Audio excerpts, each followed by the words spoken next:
Hello TCS Army, welcome back to the channel. कैसे हैं आप सब लोग? आई होप आप सब लोग काफी बढ़िया होंगे। सीए फाउंडेशन का भी एग्जाम आ रहा है, बराबर है। तो वो एग्जाम की तैयारी चलो पूरे जोरों शोरों में करते हैं। उसके लिए आज मैंने एक बहुत इंपॉर्टेंट टॉपिक का लाया है, that is bills of exchange. Okay, अभी ये टॉपिक में क्या होता है, ये टॉपिक बच्चों को बहुत बार थोड़ा सा टफ हो लगता है। बट अभी आप क्या करो बच्चों, जरा सुनो। मैंने बिल्स ऑफ एक्सचेंज के ऊपर एक लेक्चर ऑलरेडी रिकॉर्ड किया है, यूट्यूब चैनल पे आपको दिख जाएगा, डिस्क्रिप्शन बॉक्स पे भी डाल देता हूं। वो जाके एक बार वीडियो देख लेना, और उसके बाद अगर आप ये वीडियो पे वापस आओगे 100% आपको उसका फायदा होने वाला है। ओके, तो चलिए without wasting any further time शुरू करते हैं। तो अभी आपको जैसे मालूम है, सीए फाउंडेशन में जो आपका अकाउंट्स है वो अभी पूरा थेरोटिकल हो गया है, बराबर है। पहला जब सीपीटी बोलते थे उसको, वो टाइम पे एमसीक्यू था, मतलब एबीसीडी, आंख बंद करके तुक्का मारने वाला काम था। अभी वैसा नहीं है, पूरा अपने को सम सॉल्व करना पड़ेगा। तो चलिए शुरू करते हैं। क्वेश्चन आपके स्क्रीन पे आता रहेगा। क्वेश्चन में क्या लिखा है, Vijay sold goods to Pritam on 1 सितंबर 2022। देखो बच्चों, बिल्स ऑफ एक्सचेंज का जब भी क्वेश्चन रहेगा, मैंने आपको पहला चीज क्या बोला था, सबसे पहला देखने का ड्रॉवर कौन है, ड्रॉवी कौन है। अब ये केस में क्या बोला है, विजय सोल्ड गुड्स टू प्रीतम, मतलब विजय आपका कौन हो गया, विजय ने सेल किया, मतलब तुम्हारा विजय कौन हो गया, ड्रॉवर। किसको सेल किया बच्चों, ये गुड सेल किया उसने प्रीतम को। तो आपका ये जो प्रीतम है, ये आपका कौन हो गया बच्चों, ये आपका हो गया ड्रॉवी। तो ये चीज हमेशा पहला लिखना है। Is that clear everyone? देखो, अभी विजय सोल्ड गुड्स टू प्रीतम, अभी बिल्स ऑफ एक्सचेंज का जब ये टॉपिक रहेगा ना बच्चों, एक सिंपल चीज करो, कौन सा एंट्रीज आएगा ना, वो एंट्रीज का ना एक बेसिक एक रफ वर्क बनेगा। देखो, जैसे पहला लाइन पढ़ के मुझे क्या समझ रहा है, पहला एंट्री तुम्हारा आने वाला है सेल्स का। ओके, उसके बाद क्या दिया, देखो, प्रीतम इमीडिएटली एक्सेप्टेड 3 मंथ्स बिल, मतलब सेकेंड एंट्री आपका कौन सा आएगा, बिल एक्सेप्टेंस का। ये पहला पूरा लिख के निकालने का। उसके बाद on the due date Pritam requested that the bill be renew for a fresh period of 2 months. मतलब क्या हो गया, बिल रिन्यू हो गया, मतलब बेसिकली क्या हो गया, रिन्यू कभी होते हैं when the bill is dishonour, dishonour का एंट्री आ गया। अभी आगे देखते हैं। उसके बाद क्या दिया है, विजय अग्रीड एंड प्रोवाइडेड इंटरेस्ट, मतलब अगला एंट्री आपका कौन सा आएगा, तुम्हारा इंटरेस्ट का। बट यहाँ पे देखो क्या बोला है, interest 9% was paid immediately in cash, मतलब इंटरेस्ट का एंट्री पास करो। सेकेंड, जो इंटरेस्ट आपने पे किया है इन कैश, उसका आपको एंट्री पास करना पड़ेगा।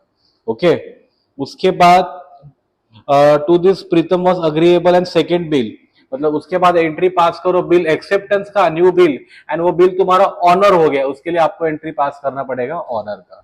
Is that clear everyone? तो हमेशा पहला क्वेश्चन पढ़ो, क्वेश्चन पढ़ के कौन सा एंट्रीज बनेगा ऐसा रफ लिख के निकालो, और उसके बाद एंट्री स्टार्ट कर दो। अभी बच्चों, बिल्स ऑफ एक्सचेंज का एंट्री बराबर से आना चाहिए, उसके लिए मैंने आपको एक सिंपल ट्रिक शेयर किया है। क्या ट्रिक शेयर किया है, तो जो मेरा पहले वाला लेक्चर है जाके देखो, सारे जो सिंपल एंट्रीज है, या सारे जो भी एंट्रीज है, एंट्री एक पीस ऑफ पेपर पे लिख के निकालो। आप लोग घर पे जा स्टडी करने बैठे, वहां पे स्टिक करो, देख देख के एंट्रीज आपके ऑटोमेटिकली हो जाएंगे। Is that clear everyone? तो चलिए शुरू करते हैं। पहला एंट्री कौन सा मैंने बोला है बच्चों, सेल्स का। सेल्स का एंट्री क्या आता है, drawee account debit to sales, मतलब ये तुम्हारा केस में क्या आएगा, ये केस में आएगा Pritam account debit to sales account. कितना अमाउंट है बच्चों, यहाँ पे आपको अमाउंट दिया है 25,200, ये पहला वाला एंट्री हो गया। सेकेंड एंट्री कौन सा बोला है, एक्सेप्टेंस का। तो एक्सेप्टेंस का तुम्हारा एंट्री क्या आता है, bills receivable account debit to drawee account. Drawee मतलब कौन आएगा बच्चों, ड्रॉवी मतलब आपका है प्रीतम, उसके लिए सेकेंड एंट्री भी आपका, चलो बच्चों बहुत बढ़िया से हो गया। ठीक है, उसके बाद बिल डिसऑनर हो गया था। डिसऑनर मतलब क्या होता है, पैसा आता है क्या, नहीं, तो पैसा आएगा, ऑनर होगा, तो एंट्री मैंने क्या पढ़ाया था, cash to bills receivable. Dishonour पे पैसा आया नहीं तो कैश के बदले क्या आता है, ड्रॉवी। उसके लिए अगला एंट्री तुम्हारा क्या आएगा, Pritam account debit to bills receivable account. कितना अमाउंट आएगा बच्चों, 25,200। देखो तीनों एंट्रीज आपके पास हो गए हैं, सेल्स का, एक्सेप्टेंस का, डिसऑनर का। अभी भी याद रखो, लेक्चर होने के बाद पहले वाला लेक्चर जाके देखो, सब एंट्रीज है वो अच्छे से लिखो, स्टिक करो, देख देख के एंट्री हो जाएगा। सारे एंट्रीज मैंने वो लेक्चर में कवर किए हैं। ओके, उसके बाद तुम्हारा नेक्स्ट एंट्री मैंने कौन सा लिखा है, इंटरेस्ट का। इंटरेस्ट का एंट्री क्या, देखो इंटरेस्ट क्या होता है, ड्रॉवर के लिए इनकम होता है, एंड नॉमिनल अकाउंट का आपका रूल ही है credit all the incomes and gains. उसके लिए एंट्री क्या आएगा, Pritam account debit to interest account. चलो अब ये इंटरेस्ट कैलकुलेट करते हैं बच्चों। देखो कितने का बिल है आपका, 25,200 का। ओके, कितना परसेंट इंटरेस्ट दिया है वहां पे, 9% दिया है। ओके, मैंने यहाँ पे लिख के निकाला 9% इंटू कितने महीने के लिए बिल आगे एक्सटेंड हो गया, देखो ना दिया है ना वहां पे 2 मंथ्स, इसके लिए मैंने किया इंटू 2/12। कितना आएगा, 2 0 गया, 2 0 गया, 2 1 जा 2 6 जा, 3 2 जा 3 3 जा, बाद में ये 2 1 जा 2 2 2 जा 4, 2 6 जा 12, कितना है ये 6 3 जा 18, 1 3 2 जा 6 7, ये तुम्हारा आ गया 378।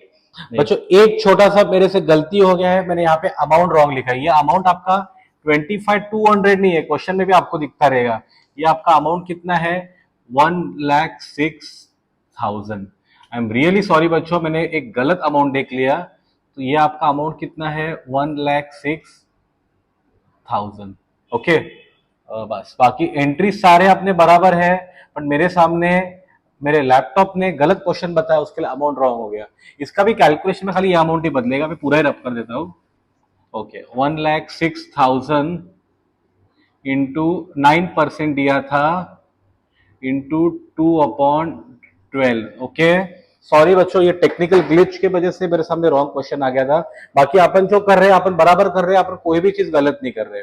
ओके, चलो अब ये अपन कैलकुलेट करते हैं। 2 0 गया, 2 0 गया, 2 1 जा 2 6 जा, बरोबर है। 6 से होता है क्या डिवाइड, ये 6 1 जा 6, 4 6, 6 7 जा 42, बरोबर है। 42 मत नहीं होगा, ठीक है।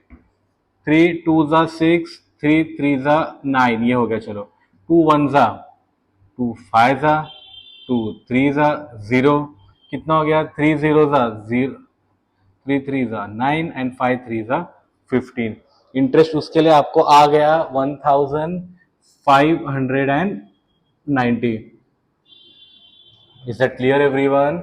इंटरेस्ट का भी आपका एंट्री पास हो गया। अभी देखो उसके बाद क्वेश्चन में क्या बोला था, इंटरेस्ट पेमेंट के बाद देखो उन्होंने क्या बोला है क्वेश्चन में, that Vijay agreed interest at 9% and was immediately paid in cash। बराबर है, जो इंटरेस्ट कैश में पे किया था उसका एंट्री आएगा, ठीक है। उसका एंट्री तुम्हारा क्या बनेगा, cash account debit to interest account. क्या बनेगा entry, cash account debit to interest account 1,590। उसके बाद न्यू बिल एक्सेप्टेंस का मैं यहाँ पे लिख के निकालता हूं, न्यू बिल एक्सेप्टेंस का एंट्री वही रहेगा। एंट्री तुम्हारा क्या रहेगा, bills receivable account debit to drawee account. Drawee कौन है आपका, प्रीतम, बराबर है। कितना अमाउंट है बिल का तुम्हारा, देखो बिल का अमाउंट कितना वहां पे दिया है, बिल का अमाउंट तुम्हारा दिया है 1,06,000। ओके, अभी क्या हो गया, अभी ऑन द ड्यू डेट क्या हो गया, on the due date the bill is honoured. क्या बोला मैंने, on the due date the bill is honoured. इधर देखो डिसऑनर हो गया, तो मैंने एंट्री क्या पास किया था, ड्रॉविट टू बिल रिसीवेबल। अभी क्या हो गया, ऑनर हो गया। ऑनर हो गया मतलब पैसा आया, उसके लिए प्रीतम के जगह पे what I will write, I will write cash. उसके लिए एंट्री क्या बनेगा, cash account debit to bills receivable account. Amount आपका आ जाएगा 1,06,000, इधर भी आपका आ जाएगा 1,06,000। Is it clear everyone? I hope आपको सारे एंट्री समझ में आ गए रहेंगे। ये सारे एंट्रीज अगर समझ में आ गए रहेंगे तो चैनल को जरूर सब्सक्राइब करो। चलो और एक बिल्स का अपन कॉन्सेप्ट देखते हैं, ठीक है। आज पढ़ाने का बहुत मजा आ रहा है, तो उसके लिए मैं और एक आपको कॉन्सेप्ट पढ़ाता हूँ, that is calculation of due date. क्या कॉन्सेप्ट पढ़ा हुआ बच्चों में? Calculation of due date, very important concept बच्चों, ध्यान देना। अभी एक डेट लेते, चलो आज का ही डेट लेते हैं। आज तुम्हारा क्या है? 14th ऑफ मार्च 2024, और आपको क्वेश्चन में दिया है 90 days. How will you calculate the due date? ठीक है, अभी ध्यान देना। पहला मैं लिख के निकालता हूं 90, माइनस तुम्हारा करता हूं पहला मार्च का। मार्च है हाउ मेनी डेज बच्चों? 31 डेज, बराबर है। माइनस आज का तारीख क्या है? 14, मतलब बचा कितना? 17, माइनस किया, कितना बचेगा? 73, बराबर है। मार्च के बाद तुम्हारा अगला महीना कौन सा आता है? April. As you all know April how many days? 30, कितना बचा? 3 और ये 4। अप्रैल के बाद कौन सा महीना आता है? मई। मई में कितने दिन होते हैं? 31, मतलब कितना बचा? 2, ये 12 जून तारीख है, प्लस में ऐड करेगा 3 ग्रेस डेज, तो तुम्हारा ड्यू डेट कितना बन जाएगा? 15th of June. Is that clear everyone? अभी इसका चलो, अभी 90 डेज लिया, अभी सेकेंड अपन एग्जांपल देखते हैं 3 मंथ्स के हिसाब से। तारीख क्या है? 14th मार्च। 14th मार्च मतलब 14 अप्रैल, 14 मई, 14 जून, प्लस 3 ग्रेस डेज, मतलब वो हिसाब से, इसके हिसाब से ड्यू डेट कितना आएगा तुम्हारा? 17th of June. Is that clear everyone? देखो दोनों जगह पे ड्यू डेट अलग आ रहा है। आप क्या सोचो? 3 मंथ्स 90 डेज एक है बच्चों, एक नहीं, दोनों का कैलकुलेशन करने का पूरा टेक्निक अलग है। समझ में आ गया सबको? आई होप आप लोग को ये वीडियो समझ में आ गया रहेगा। अगर समझ में आया रहेगा तो चैनल को जरूर सब्सक्राइब कर देना और बेल आइकन हिट कर देना। इंस्टाग्राम पे अगर फॉलो नहीं किया तो जाके इंस्टाग्राम पे भी जरूर फॉलो कर देना। Thank you everyone, happy learning, all the best.